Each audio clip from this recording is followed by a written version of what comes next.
আগামীর বাংলাদেশ মৌলবাদীর বাংলাদেশ।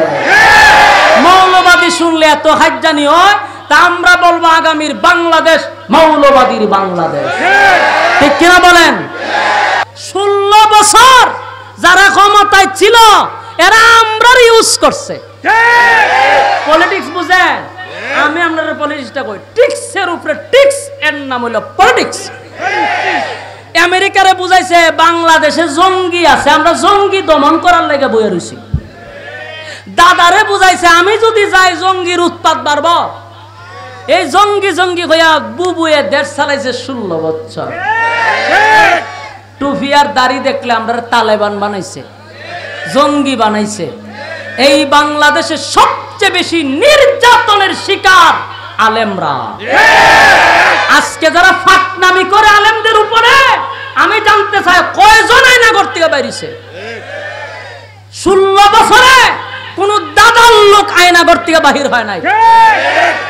অনেক সময় হয় এদেশে সংখ্যালঘুদের উপরে নির্যাতন বলে না। আমার প্রশ্ন, 16 বছরে কয়টা হিন্দু আয়না করতে পারিছে? একজন বাড়িছে না। 16 বছর কয় হাজার আপনারা বলবেন আলেমরা বাড়িছে? সংখ্যালঘু কারা? আমি তো দিয়ে আলেমরা এই দেশে 16 বছর সংখ্যালঘু ছিল। বাস্তব না বাস্তব? নির্যাতন সহ্য করছি আমরা, ফাঁকনামি করে এরা।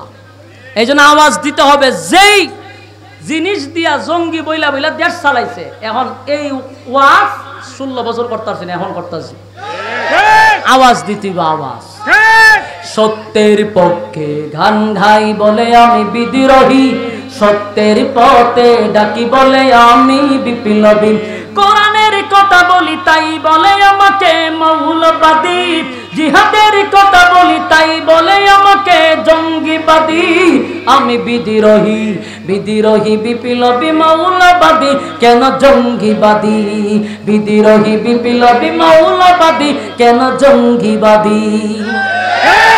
জন্মের পরে কানে আজান কি দেইনি, তুমি মৌলবাদী ছাড়া হওনি। জন্মের পরে কানে আজান কি দেইনি, তুমি মৌলবাদী ছাড়া হওনি। তবে মরণের পরে জানাজা পড়াবে, তবে মরণের পরে জানাজা পড়াবে, তখন কোথায় পালিয়ে যাবি? বিদ্রোহী, বিদ্রোহী বিপ্লবী মৌলবাদী, কেন জঙ্গিবাদী? বিদ্রোহী বিপ্লবী মৌলবাদী, কেন জঙ্গিবাদী?